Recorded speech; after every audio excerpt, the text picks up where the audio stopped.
100টা বাচ্চাকে ট্রাই করবেন, 90টা বাচ্চা ফেল করবে।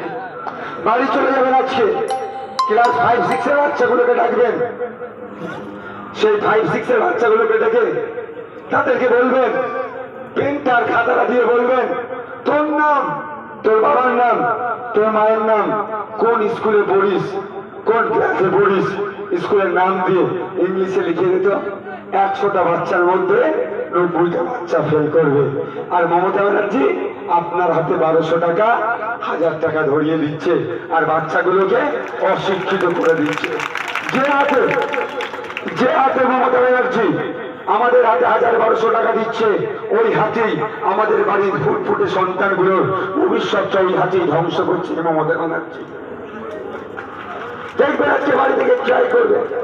তাই মায়েদের বলবো, ধন্যবাদ জানাই, 1000-1200 টাকা দিয়ে আপনাদেরকে আটকে রাখতে পারেনি মমতা ব্যানার্জি। ধন্যবাদ জানাই। আপনারা বলবেন যে শিক্ষার দুরবস্থা চলছে, স্কুলগুলোতে গিয়ে দেখুন, প্রাইমারি গুলোতে গিয়ে দেখুন, লঙ্গরখানা হয়ে গিয়েছে। শিক্ষাদানের জায়গা নাই, শুধু মিড ডে মিল খাওয়ার জায়গা আছে। আবার ওই মিড ডে মিল